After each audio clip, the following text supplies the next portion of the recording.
There is an assumption that tenants don't work, and from my experience, not just present but in the past.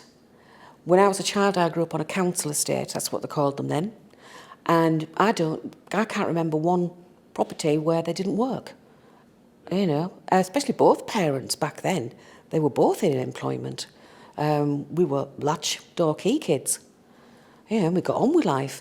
And I think that assumption is there today. And where I am, there is, out of 7 properties, I would say there's only 2 that don't actually work. Don't get me wrong, there is high unemployment out there. And there's no getting away from that. But that doesn't mean to say every single one of them that's unemployed has taken up all of the housing association houses. No, I disagree with that. Media, they fire it. They do it. The media loves anything that's to do with being stigmatised in whatever area because it sells.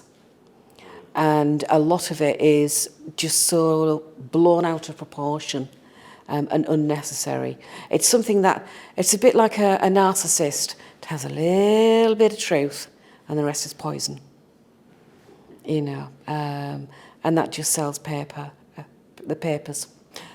I think anything that can be stigmatised can be crossed over into social housing, because a person who lives in a social housing dwelling, if they wear glasses, they could be stigmatised.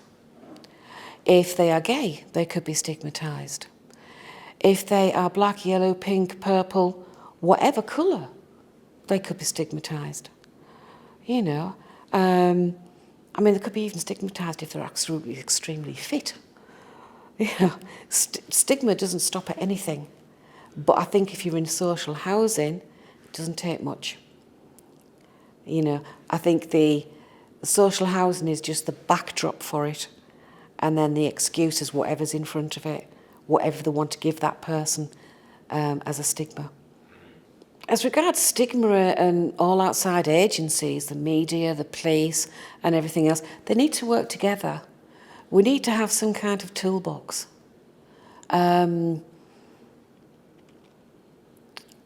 we need everybody's involvement to devise it. I'd like to say we can eradicate stigma, but that's not going to happen. It's never happened since caveman came along. But what we need to do is work together and to reduce it. Stigma, I suppose, up to a point is normal parts of a lot of people's lives, which it shouldn't be. And let's just hope we can get together and do something about it.